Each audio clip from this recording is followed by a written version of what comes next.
Buonasera, buonasera a tutti i nostri clienti del private e del wealth management di Unicredit. Grazie per aver trovato il tempo anche oggi di essere con noi.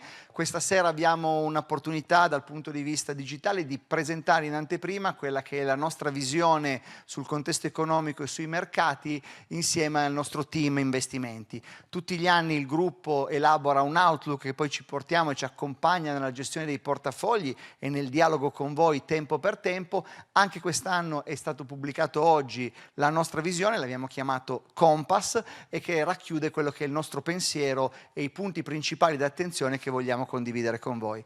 Ve li raccontiamo quindi questa sera in anteprima e lo facciamo con il responsabile investimenti del nostro gruppo, della nostra banca, che è Manuela Donofrio, che invito qui sul palco con me. Ben arrivata Manuela. Grazie mille. Lo facciamo insieme a Marco Valli, che è responsabile di tutto il mondo della ricerca macro, anche lui uno storico volto del gruppo Unicredit. Ben arrivato Marco. E infine con il responsabile dei portafogli e degli investimenti della banca, Alessandro Caviglia, lato Italia. Ben arrivato Alessandro. Allora, ci sediamo e siamo qui. Allora, Manuela, partirei con te. Abbiamo pubblicato oggi il nostro Compass, quindi il nostro outlook per il 2026. Il titolo evocativo è La scossa del secondo Trump. Se ci ricordiamo, l'anno scorso avevamo pubblicato quella ricerca che diceva: cosa succederà all'economia se vince Trump? Eravamo lì nei giorni che stava per vincere, o aveva appena vinto, ma non sapevamo ancora il programma. Adesso i fatti ci sono. Allora, come ha reagito il mondo dopo l'arrivo di Trump e come ha reagito l'economia e poi il contesto? Come sta cambiando il contesto nel secondo Trump? Complessivamente direi che alla fine ha reagito molto bene l'economia americana. La scossa è stata forte perché adesso, per carità, i mercati hanno ripreso molto bene, ma non dimentichiamo che ad aprile, dopo l'annuncio dei dazi, insomma, la correzione era stata molto profonda, e poi ricordo che nell'arco di 48 ore dall'annuncio dei dazi, quindi con il mercato che era in caduta libera, la maggior parte degli economisti americani avevano rivisto le previsioni per il 2025, molti addirittura avevano assegnato una probabilità molto elevata ad una vera e propria recessione, che non si è assolutamente manifestata. Anzi, questo è stato un anno complessivamente positivo, poi Marco ci racconterà, grazie direi agli investimenti che hanno naturalmente dato un contributo molto importante. Poi ne parleremo più in dettaglio, investimenti soprattutto nelle infrastrutture tecnologiche, artificial intelligence. E poi comunque la verità è che il consumatore americano ha continuato a spendere quest'anno anche grazie proprio all'effetto positivo dei mercati, perché noi europei a volte sottostimiamo la positività del mercato americano, si traduce in positività sui consumi, perché non dimentichiamo che, fatta eccezione quella fascia diciamo di americani che vivono di stipendio, ma gli altri che hanno investimenti sui mercati soprattutto azionari, quando vedono che i mercati vanno bene sono più diciamo così inclini a spendere. Ecco, questo secondo me è un po' diciamo, la sintesi di quest'anno. Una scossa che forse ha toccato più gli altri che gli americani stessi, no? Assolutamente sì, anche se, insomma, questo è stato un anno poi alla fine con una crescita americana intorno al 2%. Non dimentichiamo che c'è il lato oscuro della crescita americana, che è il deficit, e di questo sempre Marco ci parlerà. Questo è un anno in cui il deficit americano si assesterà intorno al 7%, non si intravede una diminuzione del deficit, quindi questa è un'economia che continua a diciamo, creare molto debito per mantenere questi livelli di crescita. Noi europei ovviamente quest'anno insomma abbiamo un po' così vivacchiato, però ad esempio se penso anche all'Italia che esporta molto negli Stati Uniti, alla fine complessivamente tutto sommato le esportazioni hanno tenuto molto bene nonostante i dazi. Quindi io penso che tutti, soprattutto gli economisti, sono stupiti di come l'economia globale abbia poi alla fine metabolizzato bene questa scossa. Ecco, Marco, a proposito di economisti stupiti, no? Se leggo il Compass si parla di aggiustamenti geopolitici al contesto. Allora, raccontaci un po' la nostra visione sull'economia americana, l'economia cinese, che fammi dire è sempre più la seconda economia a livello globale, e poi la nostra economia europea, visti questi aggiustamenti geopolitici a cui dobbiamo abituarci. Sì, buonasera a tutti. Allora, io direi che negli Stati Uniti l'idea di fondo è la crescita continuerà a essere solida nel corso del 2026. Quest'anno chiudiamo con circa il 2% di crescita, vedremo un numero molto simile per quanto riguarda l'anno prossimo. I driver principali, investimenti, come diceva Manuela, tutta la parte di intelligenza artificiale e i consumi guidati dalla parte più abbiente della popolazione. Ci sarà un forte stimolo in arrivo sul fronte della politica fiscale.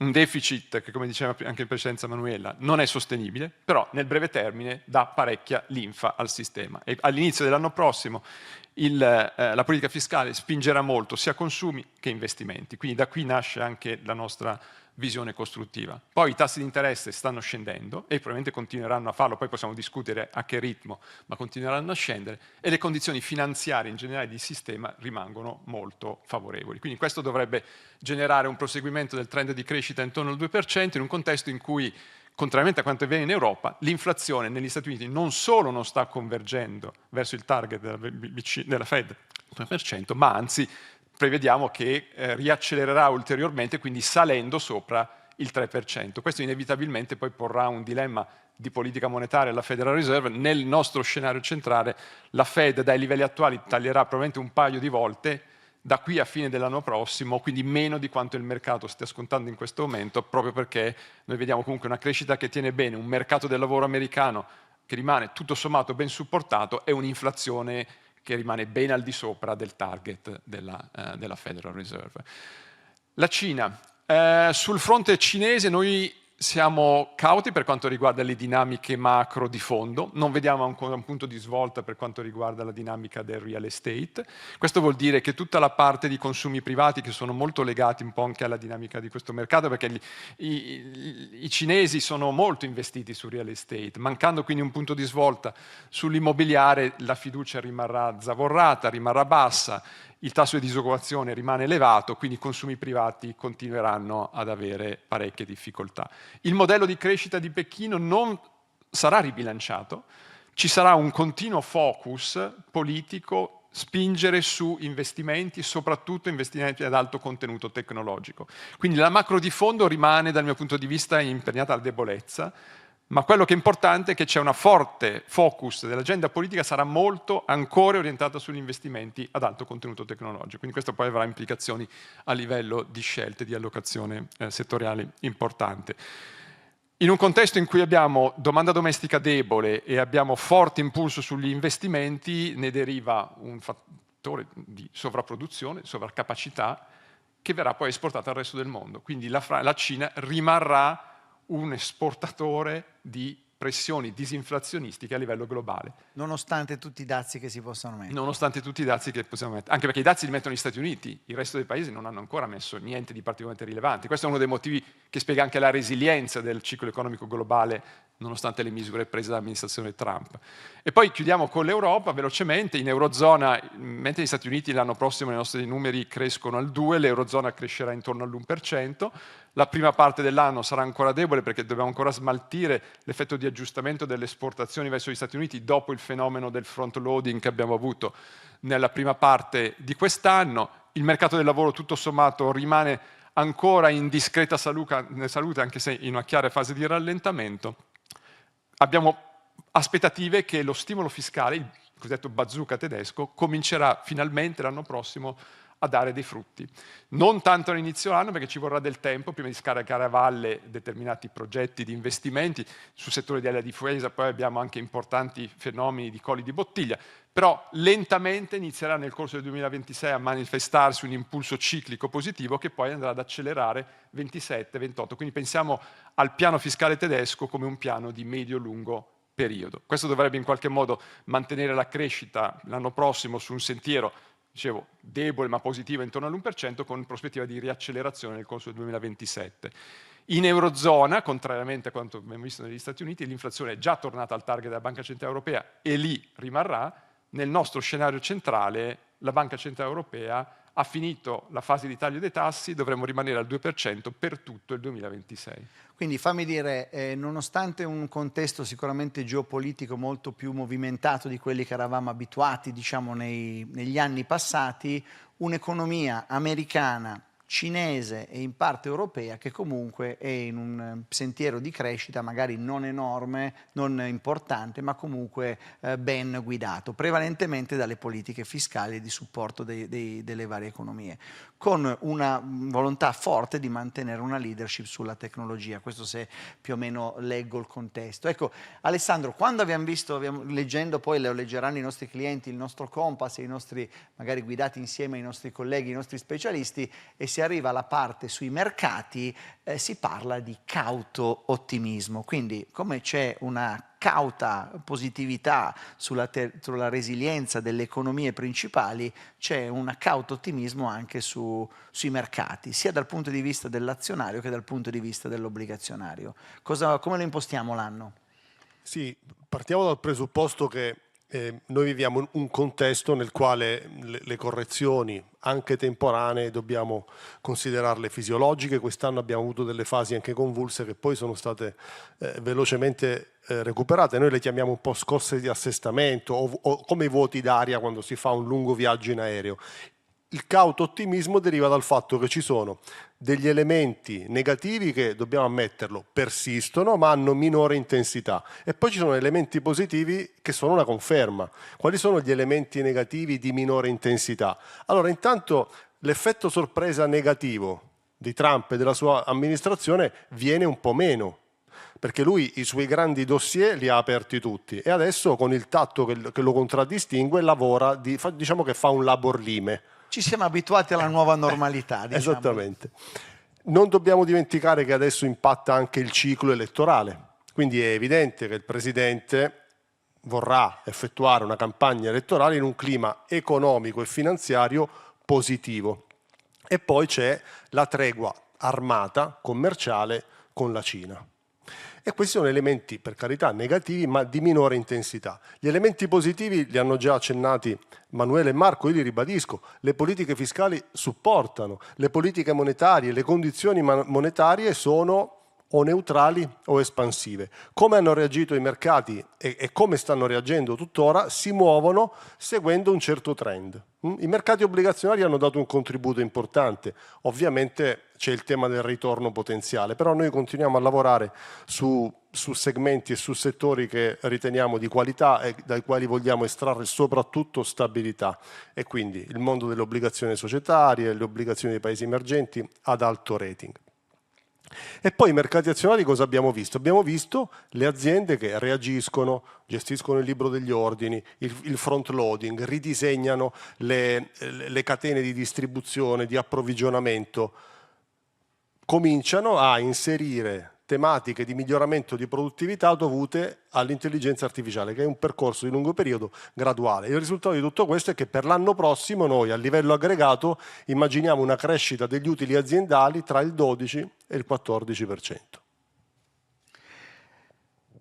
Approfondiremo magari dopo meglio la costruzione del portafoglio con un po' di dettagli. Mi sento di dire che tendenzialmente stiamo confermando un po' la posizione che abbiamo tenuto nell'ultimo periodo, cioè dove la componente obbligazionaria ha già pagato una parte importante di ritorno, ma la manteniamo con una logica difensiva, e una componente azionaria è quella che ci deve dare un po' il ritorno più importante, che dobbiamo guardare sicuramente con selettività, ma cercando di mantenere, come dire, con presenza e con personalità nei portafogli.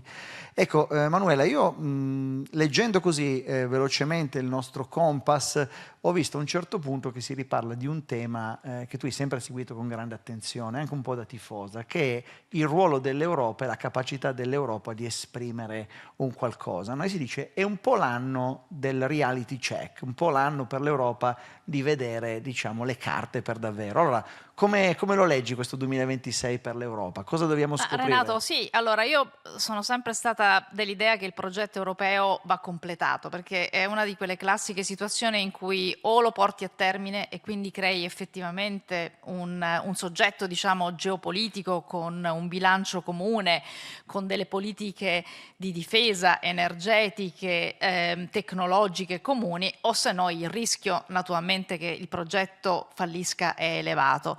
E penso anche che quello che la storia di questi ultimi 10 anni ci ha dimostrato è che l'Europa è un progetto che si rafforza grazie alle crisi. Lo abbiamo visto nel 2012 con il whatever it takes di Mario Draghi, l'abbiamo visto nel 2020, quando per la prima volta nella storia europea è stato creato un budget comune per affrontare la crisi della pandemia, e adesso sostanzialmente la situazione non è che sia particolarmente facile, perché dobbiamo creare una difesa europea. È chiaro che il, diciamo, mantello di difesa americano si fa sempre più sottile, e soprattutto c'è un tema di energia. Dobbiamo creare un sistema energetico per l'Europa che ci renda, diciamo, più competitivi rispetto agli altri grandi player.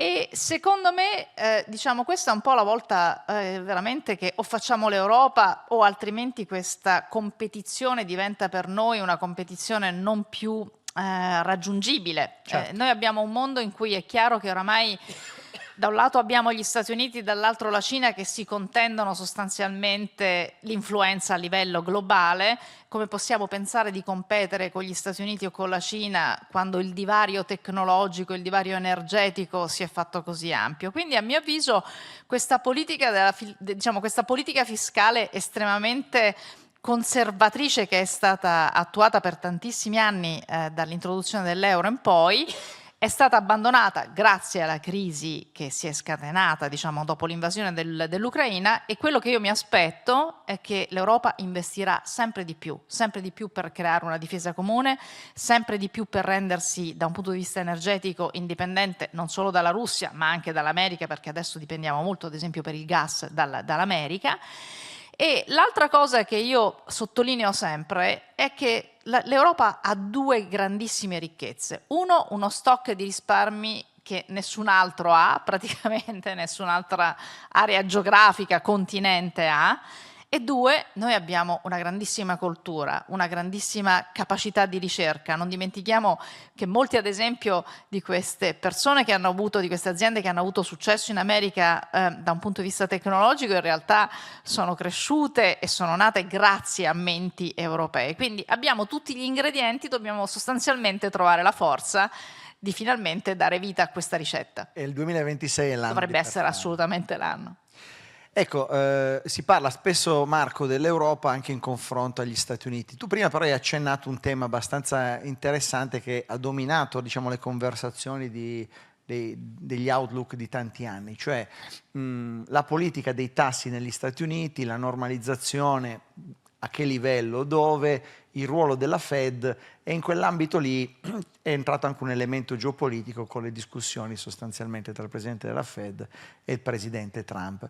Il nostro quadro su questo tema per il 2026 qual è? Se entriamo un po' più nel dettaglio della parte inflattiva, della parte dei tassi e del contesto, diciamo, dei Fed Fund. Sì, diciamo che la nostra idea è che di fatto nel corso dell'anno prossimo la Fed taglierà i tassi ulteriormente, ma non lo farà soprattutto per via di ingerenze politiche, ma lo farà perché sostanzialmente cercherà di bilanciare il più possibile il mandato di crescita occupazionale e quello inflazionistico. Se noi guardiamo la dinamica occupazionale negli Stati Uniti, c'è una chiara fase di debolezza. In questa fase la difficoltà della Fed, oltre a non aver avuto a disposizione i dati a causa dello shutdown, è capire quanta parte di questa debolezza derivi da fattori di domanda e quanto invece da fattori di offerta.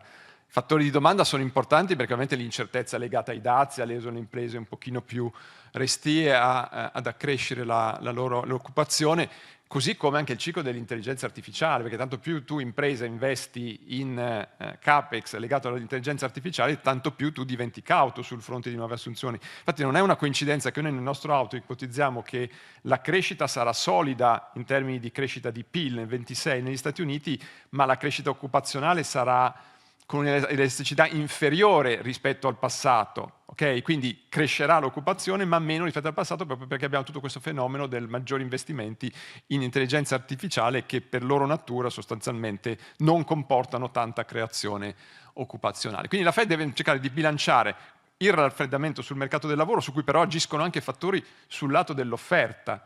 Tutte le politiche sull'immigrazione dell'amministrazione Trump riducono offerta di lavoro e quindi il fatto che il mercato del lavoro veda meno creazione di busta paga ma contestualmente il tasso di disoccupazione non salga più di tanto è dovuto proprio al fatto che fattori di domanda e fattori di offerta un po' si equilibrano e quindi diciamo che il mercato del lavoro rimane in una posizione sostanzialmente che dal mio punto di vista non giustificherebbe un allentamento particolarmente accentuato dei tassi di interesse. Sull'inflazione, mano a mano che le imprese scaricano a valle ulteriormente i dazi, vedremo probabilmente un'ulteriore accelerazione. L'inflazione da servizi, che non è tanto toccata dai dazi, però gli indicatori anticipatori suggeriscono che possa addirittura riaccelerare dai livelli attuali, quindi con un'inflazione nel corso della prima parte dell'anno intorno al 3,5% e una crescita intorno al 2%, io personalmente dal punto di vista puramente macro non vedo la Fed che possa tagliare più di 2 volte il costo del denaro dai livelli attuali. Ovviamente il mercato in questa fase è un po' più dovish di quanto non siamo noi e probabilmente ipotizza che ci possa essere un maggior esercizio di potere,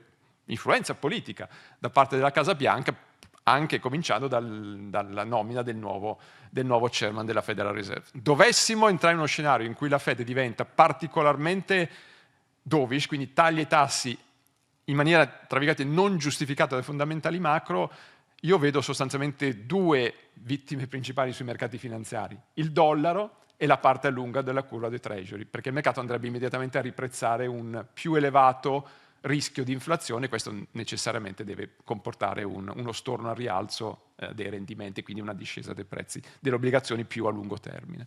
Allora, poi dopo Alessandro magari ci racconterai come teniamo conto di questi fattori di rischio potenziale nella costruzione di portafogli obbligazionari. Però ti volevo portare adesso su un altro argomento che hanno toccato sia Emanuele in apertura che adesso Marco, cioè una parte trainante di molte della crescita è legata agli investimenti nell'intelligenza artificiale. Oggi non è ancora arrivata la domanda di un cliente su questo, ma tendenzialmente ogni volta che parliamo di questo arriva la domanda che dice: ma questi investimenti in intelligenza artificiale, in queste aziende tecnologiche che supportano l'intelligenza artificiale, non sono un po' in bolla? Noi sono anni che ormai non facciamo più chiamate per paese, ma facciamo più chiamate per temi, per settore. Uno dei temi trainanti è la tecnologia. La paura è continuare a tenere queste posizioni, ad investire in questi mercati, un po' possa portare a una bolla dell'intelligenza artificiale. Come la vediamo nel 2026 questo tema? Quando si parla di bolla, chiaramente la memoria corre, la paura vola e si va con la mente alla grande euforia di fine anni 90 e poi la bolla e lo scoppio della bolla dei primi anni 2000, la bolla internet. E tutti noi ricordiamo centinaia di società anche di media, piccola capitalizzazione, che di fatto il loro impegno principale era la corsa ad accaparrarsi il dominio .com, .net, infatti era chiamata anche la bolla.com, ma utili a zero o negativi, nessun tipo di prodotto e semplicemente piani industriali molto molto fantasiosi. Oggi la situazione è un po' diversa, cioè parliamo di poche aziende, molto concentrate, è vero, ma poche aziende che grazie a modelli di business preesistenti hanno dei bilanci estremamente solidi, sono molto redditizie e, non avendo debito, generano importanti flussi di cassa. Questa è la situazione di partenza. Cosa fanno con questi flussi di cassa? Impiegano in investimenti per realizzare la transizione tecnologica. E quindi la situazione è molto diversa.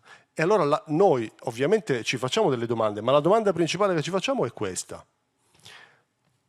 Oggi abbiamo delle aziende leader, diciamo le Magnifiche 7. Fra 3 anni sarà ancora così? Avranno ancora questo monopolio de facto? La risposta ovviamente è no, ma questo non significa che spariranno domani. Questo significa che nel corso dei prossimi trimestri, nel corso dei prossimi anni, altre aziende emergeranno e cosa faranno? Eroderanno, in un contesto comunque positivo di espansione, eroderanno le loro quote di mercato, intaccheranno il loro monopolio de facto. E quindi non è un bluff la rivoluzione tecnologica. Semplicemente noi cosa dobbiamo fare? Dobbiamo costruire oggi un portafoglio nel portafoglio. Cioè sulla tecnologia, questo è l'approccio fondamentale. In termini sportivi dobbiamo avere la panchina lunga. Cioè vogliamo investire sulle società che sono oggi leader, ma vogliamo anche cogliere le opportunità degli sfidanti. E in questo ci viene anche in aiuto, ad esempio, la componente di azionario dei paesi emergenti. L'Asia ha una quota di tecnologia importante, quindi noi investendo in leader tecnologici americani di oggi, ampliando il numero delle società tecnologiche americane, inserendo la tecnologia asiatica, ampliamo e diversifichiamo di molto. E dopo la panchina lunga cosa facciamo? Lavoriamo in integrazione verticale. Abbiamo detto che queste società oggi fanno investimenti e infatti hanno messo in moto tutti gli altri settori dell'economia tradizionale. Le infrastrutture, gli industriali, le utilities, perché sono loro che creano i presupposti economici per proprio la rivoluzione tecnologica. Quindi in sintesi no, non è un bluff, è qualcosa di concreto e noi gestiamo questo problema con panchina lunga e integrazione verticale. Grazie Alessandro, risposta molto molto chiara. Manuela, ti porto su un'altra domanda che storicamente arriva ed è importante nella lettura, ne parlava anche Marco prima, perché prima ha accennato il tema del dollaro. Allora, tu hai fatto la strategia investimenti nei nostri portafogli da quando è nato il private banking e il wealth management in banca, no? E tendenzialmente sui cambi hai sempre detto la parte obbligazionaria si gestisce, la parte azionaria si lascia libera. Poi l'anno scorso, per la prima volta che ti conosco, hai cambiato questa impostazione. Abbiamo cominciato a eggiare nei nostri portafogli la componente in dollari anche sull'azionario. Allora, come nel 2026 questa strategia la portiamo avanti? Come la leggiamo anche alla luce di questo deficit? La risposta, diciamo? Renata, è sì, e mi sono sorpresa anche io di aver modificato questa impostazione che per me era strutturale. Che cos'è cambiato strutturalmente? Cioè, perché adesso, e questa è un'opinione che non solo condividiamo tra di noi nel team investimenti, ma devo dire che oramai si è anche abbastanza allargata, e cioè il fatto che strutturalmente il dollaro potrebbe progredire in questo lento declino. Il tema è molto semplice. Innanzitutto il dollaro ha beneficiato fino adesso di questo privilegio unico, che è quello di essere stato e di continuare ad essere la valuta di riferimento di una grande percentuale del commercio internazionale. Quindi ancora adesso ha lo status di riserva globale.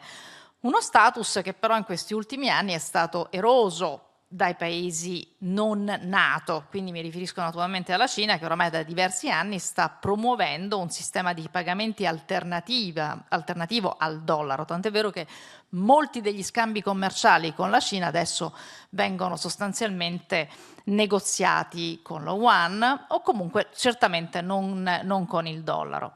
E questo è un tema che bisogna tenere ben presente. C'è però un altro, ci sono degli altri fattori che sono proprio legati alle scelte prese dagli Stati Uniti, e cioè indipendentemente da quale sia stato il governo, democratici o repubblicani, se si va a vedere il rapporto deficit prodotto interno lordo in America, oramai sono sostanzialmente 10 anni che viaggia intorno ad una media del 6%, con i picchi poi che sappiamo benissimo della pandemia. E Marco ci dice: guardate che in realtà questi grandi deficit non sono destinati a migliorare, cioè continueremo a vedere, a meno che non ci sia veramente un qualche cosa di radicalmente diverso negli Stati Uniti, un debito pubblico che quindi è destinato a crescere. Ora, è ovvio che un paese che ha un debito pubblico con delle proiezioni che continuano a crescere, se non avesse il dollaro come riserva, mondiale, e quindi in qualche modo hai la garanzia che la maggior parte degli altri paesi che hanno un surplus di dollari poi siano costretti in qualche modo a reinvestirli nei tuoi titoli di Stato. Se non ci fosse questo vantaggio, ma il dollaro sarebbe molto molto più debole e i rendimenti dei titoli di Stato americani, soprattutto quelli nella parte lunga, sarebbero molto più elevati. Quindi io metto insieme questi fattori, so benissimo che gli Stati Uniti, ad esempio, l'anno prossimo hanno bisogno di una crescita forte, perché ci sono le elezioni, le famose midterm nel 2026. Quando hai un debito pubblico che cresce così in modo così importante, hai un bisogno disperato di avere una crescita della produttività, motivo secondo me per cui appunto l'America sta continuando a investire moltissimo. L'inflazione non la puoi lasciar correre come è successo negli anni post pandemia, ma nello stesso tempo mi sembra che oramai l'opinione pubblica americana si stia in qualche modo abituando ad un'inflazione che non viaggia più al 2%, ma che viaggia in un intorno del 3%. Qual è quindi la variabile che, l'amministrazione Trump in questo momento è disposta a sacrificare? È il cambio, anche perché Se c'è una cosa che non interessa alla Federal Reserve è il cambio, e questo è storicamente, diciamo, è sempre stato così. La Federal Reserve ha, diciamo, 3 obiettivi nel suo mandato, che è quello naturalmente della stabilità dei prezzi e di un diciamo così, mercato del lavoro, di un'economia che cresce con un mercato del lavoro in piena occupazione, ed ha bisogno della stabilità finanziaria. Il dollaro non è proprio citato.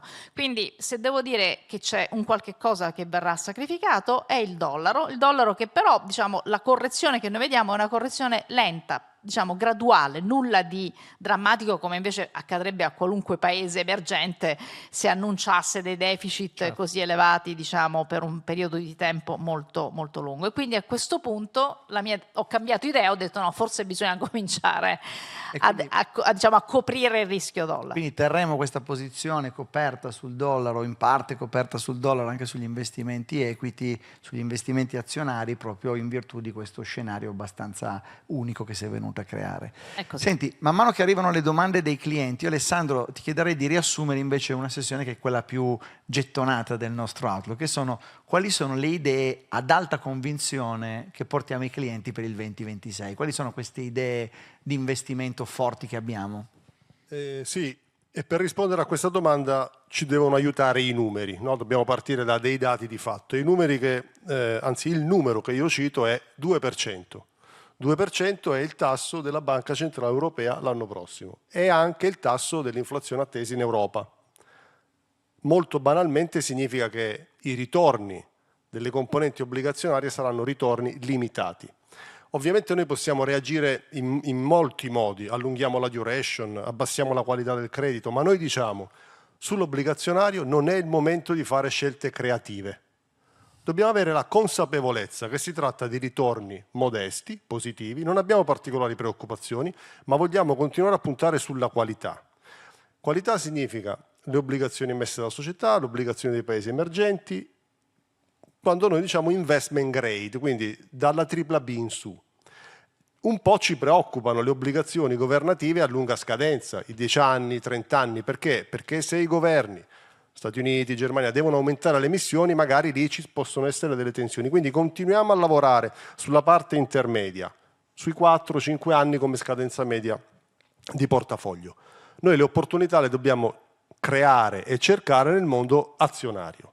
E noi costruiamo portafogli azionari globali. Globali perché gli Stati Uniti hanno un ruolo rilevante, perché noi non vogliamo e non possiamo rinunciare alla ricchezza di settori, di innovazione, all'ampiezza, alla profondità di quel mercato e alla tecnologia americana, con gli opportuni temi di diversificazione che citavamo prima. Con che cosa coniughiamo questa posizione sugli Stati Uniti? Ovviamente con gli industriali europei. C'è un tema di valutazioni interessanti, c'è un tema di ripartenza economica spinta dalla leva fiscale in Germania, di cui sicuramente il continente beneficerà. E poi aumenteremo la componente di paesi emergenti, azionario dei paesi emergenti. Manuela ha introdotto il tema ovviamente progressivo indebolimento del dollaro, che avviene sullo sfondo di un processo di deglobalizzazione, di aumento della frammentazione. E oggi gli Stati Uniti rappresentano il 60% delle borse mondiali e il 25% del PIL mondiale. Quindi noi per decenni potremmo assistere a un processo di ribilanciamento degli attivi finanziari. A favore di chi? Molto probabilmente a favore dell'Asia.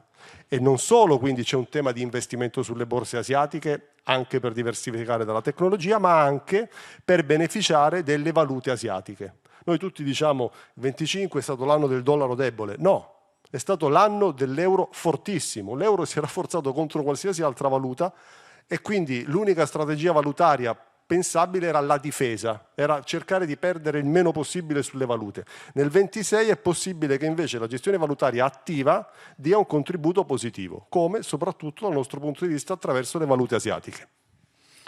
Quindi queste sono le idee che porteremo nei nostri portafogli e che con i nostri banker avremo modo di discutere quando commentiamo le gestioni patrimoniali, i nostri portafogli in consulenza. Ecco, comincia ad arrivare qualche domanda di un cliente. Io, Marco, te ne faccio una in generale che è mutuo di lì, sostanzialmente qui si parla di petrolio, mi piacerebbe magari dare un po' una visione sulle materie prime, cioè se ne parla spesso a volte anche di materie prime abbastanza di nicchia ogni tanto, con un ruolo centrale nelle varie economie. Che visione abbiamo sulle materie prime e magari su quelle tradizionali principali, quelle legate all'energia? Sì, allora sul fronte energetico, e quindi parliamo di petrolio e di gas, l'idea è che il mercato rimarrà un mercato oversupplied, quindi con un'offerta che sarà superiore alla domanda nel corso dell'anno prossimo. Questo perché abbiamo tanta produzione in arrivo dagli Stati Uniti per quanto riguarda il petrolio, Stati Uniti, Canada, Qatar per quanto riguarda il gas, e tutto questo dovrebbe quindi mantenere sotto controllo i prezzi sia del petrolio che del gas nel corso del 2026. Sotto controllo cosa vuol dire? Vuol dire che il nostro range di riferimento per il Brent è tra 60 e 65 dollari nel corso dell'anno prossimo, rischi probabilmente al ribasso. E per quanto riguarda il gas tra i 30 e 35 euro per megawattora, quindi diciamo numeri che tutto sommato ci permettono di avere un quadro di una certa stabilità. Il rischio ovviamente può arrivare dalla questione geopolitica. Dovessero esserci degli shock particolarmente avversi, soprattutto in termini di poter danneggiare quella che è l'offerta o di petrolio o di gas o di entrambi, ecco che poi questo inevitabilmente andrebbe ad impattare in maniera negativa sull'offerta e quindi a rialzo sui prezzi. Ma al netto di questa componente, che per natura è difficilmente prevedibile, noi sui prezzi dell'energia rimaniamo costruttivi, nel senso che non vediamo pressione a rialzo sui corsi e quindi a beneficio dell'economia reale, di chi deve investire, di chi deve consumare, perché questo contribuirà a mantenere i tassi di inflazione su un livello, diciamo, in Europa contenuto, e negli Stati Uniti avremo un rialzo ma non guidato dalla componente energetica.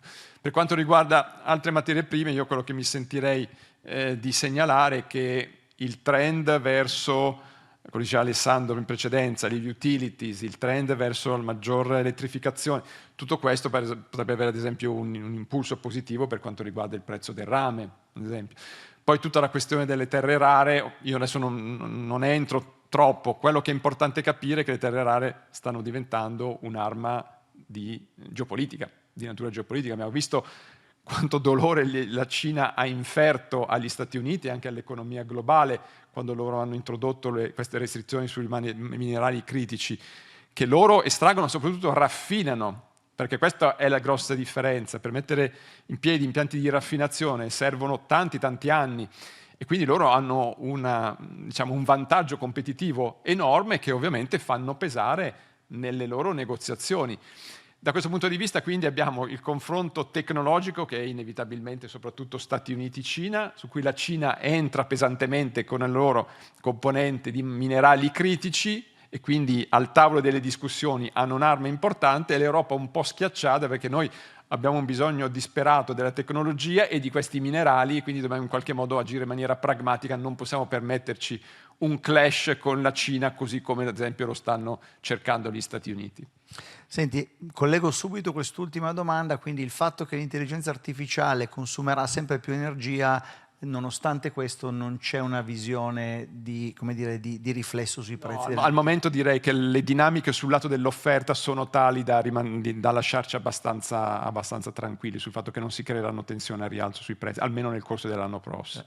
Ecco Manuela, invece ti chiedo una cosa, magari la chiedo a te, poi magari si vuole integrare qualcuno, sulla Francia, perché è un paese sicuramente molto instabile politicamente, ha ricadute su di loro, ma non è che ha ricadute anche su questo progetto, diciamo, di sviluppo, diciamo, dell'Europa, o non rallenta tutta l'Europa questa instabilità francese? Ma allora, io penso che in realtà la Francia è uno dei paesi fondatori, così come l'Italia alla fine. Poi mi sembra che ci sia di base la volontà di andare avanti in questo progetto europeo. Mi sembra quasi che l'Europa si stia spaccando più che altro tra paesi, diciamo, del nord Europa, che sono molto più concentrati sul tema della difesa, perché naturalmente si sentono minacciati da questa Russia che è sempre più vocale, sempre più aggressiva, mentre mi sembra appunto che la Francia insieme all'Italia, alla Spagna e anche diciamo la Germania sono più convinte che quello che serve effettivamente è un'integrazione completa. Quindi bisogna capire adesso chi sarà il prossimo presidente, perché oramai mi sembra che insomma siamo abbastanza vicini alla fine del mandato, ma penso che non sarà certo la Francia a diciamo ostacolare il progresso dell'Europa. Ok, quindi è un tema che teniamo sotto controllo. Alessandro, ne approfitto, visto che è arrivato qui da un cliente, se ci ripeti un po' la visione, dice io investo il 100% in azioni, ma quindi con quello che mi hai detto, tecnologia, Europa, Stati Uniti, Asia, settori, come lo costruiresti un portafoglio azionario ideale per il 2026? Qualche mese fa avrei risposto 60-20-20, quindi 60 Stati Uniti, 20 Europa, 20 paesi emergenti. Oggi, che è quello che stiamo facendo in questi giorni, rispondo 55-20-25. Sperando che la somma faccia 100, sì, penso di sì. 55 Stati Uniti, 20 Europa, 25 paesi emergenti. Quindi cosa stiamo facendo? Stiamo leggermente riducendo il peso degli Stati Uniti a favore dei paesi emergenti, con l'obiettivo appunto di introdurre delle quote di diversificazione sulla componente tecnologica e di prendere maggiore posizione sulla componente di valute asiatiche. Un portafoglio costruito in questo modo, su quali settori va a lavorare principalmente? Sicuramente tecnologia, ma a livello globale, finanziari, perché i finanziari pesano tanto in Europa e pesano anche tanto sui paesi emergenti, e poi ovviamente industriali, che se volete è quel tema che lavora a beneficio dell'intelligenza artificiale, ma è una componente di economia tradizionale e che ha delle valutazioni più a buon mercato.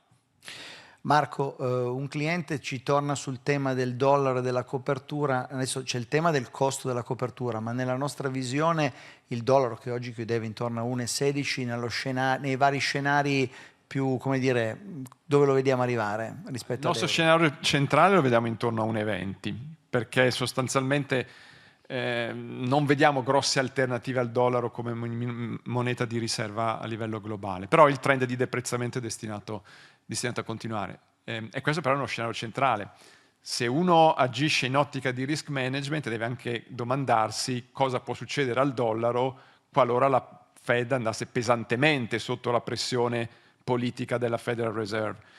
In quel contesto è molto probabile che il dollaro possa deprezzarsi oltre 1,30 rispetto all'euro, e quindi uno, ripeto, deve probabilmente anche fare questo tipo di ragionamenti quando va a gestire i rischi che ha in portafoglio. Sì, che poi è un po' quello che abbiamo fatto nei nostri portafogli. Noi non abbiamo eggiato 100% la posizione in dollari diciamo, delle azioni americane, ne abbiamo eggiato circa un 30%, vado a memoria. Quindi diciamo, e questo è il giusto compromesso tra il rischio di downside e il costo, diciamo, dell'edging che oggi è presentato dal differenziale dei tassi. Un'altra domanda invece riguarda, questo è stato un tema molto sentito un po' di tempo fa, l'oro. Adesso abbiamo visto si è rafforzato tantissimo, poi si è un po' indebolito. Non so, noi nei portafogli lo usiamo sempre marginalmente perché ci sono delle applicazioni marginali per dar seguito. Molti clienti però e anche molti investitori lo considerano veramente l'asset rifugio. Noi che visione abbiamo e se ci vogliamo spendere qualche parola su questo, che non penso che l'abbiamo trattato nel Compass. Allora, la visione sull'oro è: abbiamo avuto una prima fase di rialzo di natura, se volete, macro, geopolitica fondamentale, legata alla deglobalizzazione, ai timori della debolezza del dollaro, e quindi guidato essenzialmente dagli acquisti delle grandi banche centrali asiatiche, che giustamente in risposta a un atteggiamento un po' aggressivo da parte del presidente Trump hanno detto: allora le nostre riserve da adesso in poi, invece che continuare ad allocarle sui treasury americani, le allochiamo un po' sull'oro. A un certo punto poi questi acquisti si sono fermati ed è arrivata molto probabilmente un'ondata speculativa, quindi di natura finanziaria, diciamo, con obiettivo semplicemente di guadagno di breve. Ed ecco che, certo, c'è stato un ulteriore rialzo che l'ha portato intorno ai $4.400 per oncia, però è aumentata anche la volatilità. E di converso cosa si è aggiunto? Si è aggiunto il movimento dell'argento, il movimento del platino, quindi dei metalli preziosi in generale, che ci fa pensare che in questa fase ci sia più forza sulla componente speculativa. Quindi fin quando permangono i temi strutturali di geopolitica che affrontiamo, l'oro rimane ben supportato, ma dobbiamo considerare che continuerà a presentare un certo grado di volatilità. Noi nei nostri portafogli non investiamo direttamente in oro, preferiamo investire su società del settore minerario, società aurifere, ne abbiamo alcune in portafoglio che beneficiano ovviamente di certi andamenti di prezzo. Allora, mentre la regia mi manda un po' avanti lo scroll delle domande, così vediamo se ne sono arrivate delle altre, Marco, ti chiedevo magari 2 parole sul Giappone, no? Sull'economia giapponese, che sembra in uno stato, insomma, di salute, anche con la nuova Premier hanno fatto diverse cose. Che lettura abbiamo dato per il 2026 e poi magari capire con te, Alessandro, se in quella chiamata verso i paesi asiatici c'è qualche realtà giapponese che stiamo guardando.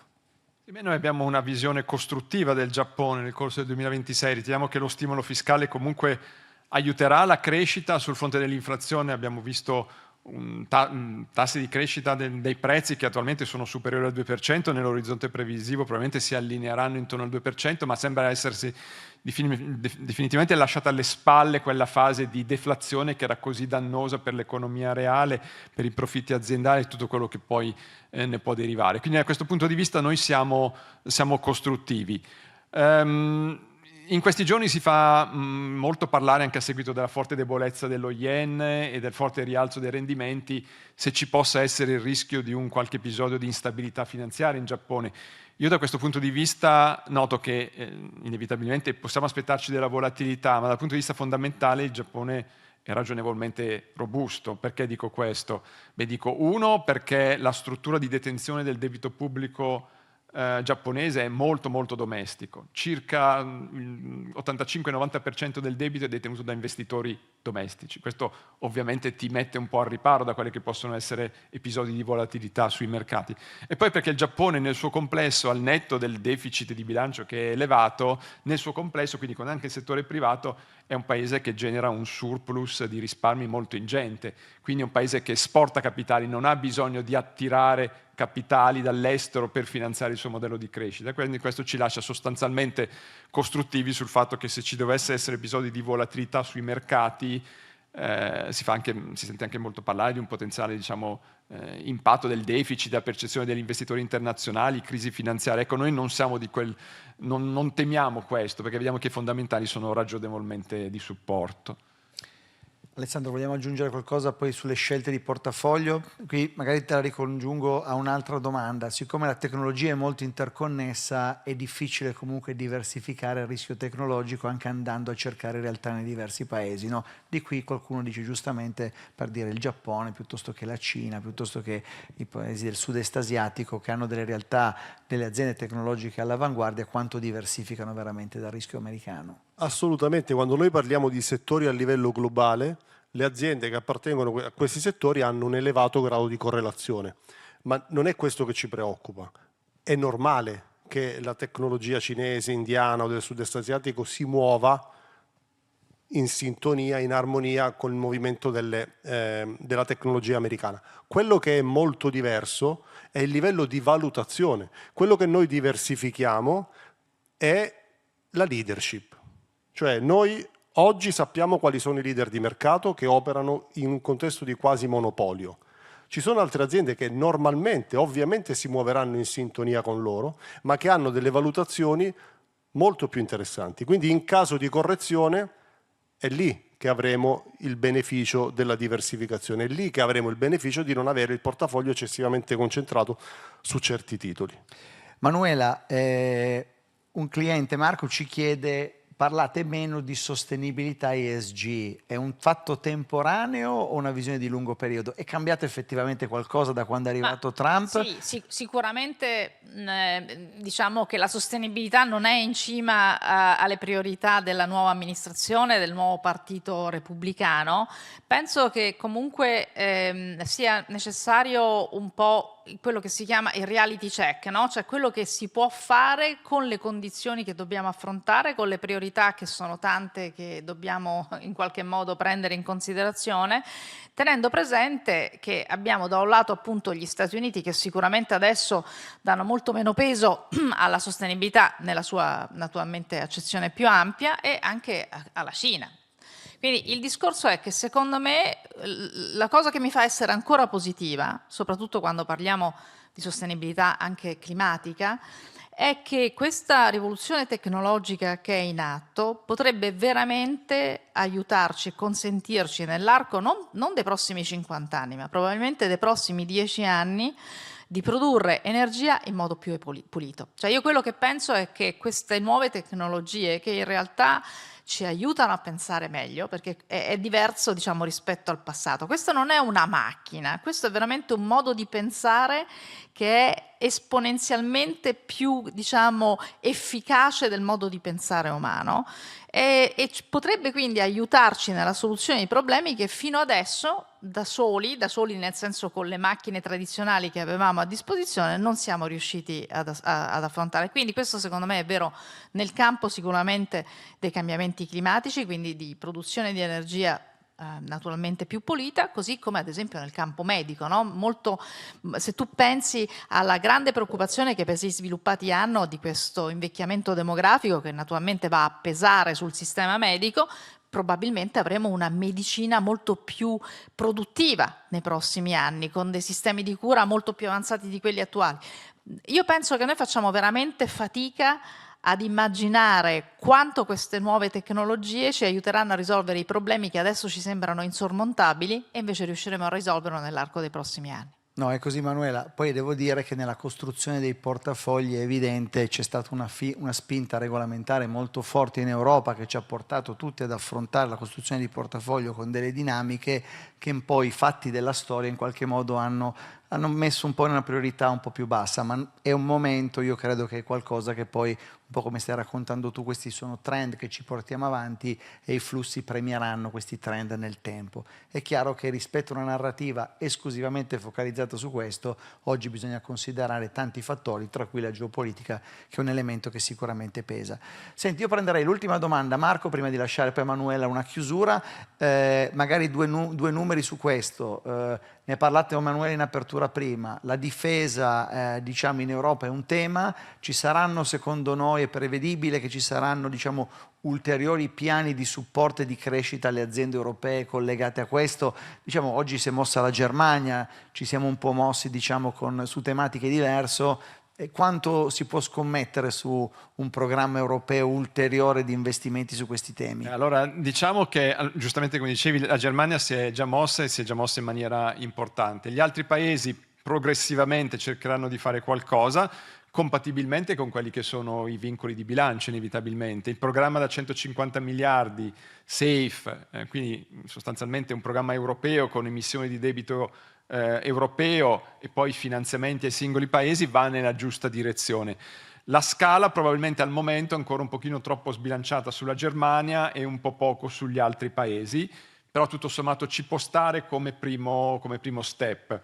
Io ritengo che le sfide esterne siano talmente grandi e talmente importanti per cui alla fine, anche magari senza grandi entusiasmi, ma probabilmente bisognerà anche fare qualcosa. Ripeto, non nel brevissimo, perché nel brevissimo abbiamo già affrontato il problema e abbiamo visto come è stato risolto al momento, però altri fondi serviranno e penso che col tempo poi maturerà l'esigenza e maturerà anche la presa di coscienza a livello politico che quanto è stato messo sul tavolo adesso al momento non è sufficiente, a parte la Germania che effettivamente si è mossa in maniera molto molto aggressiva.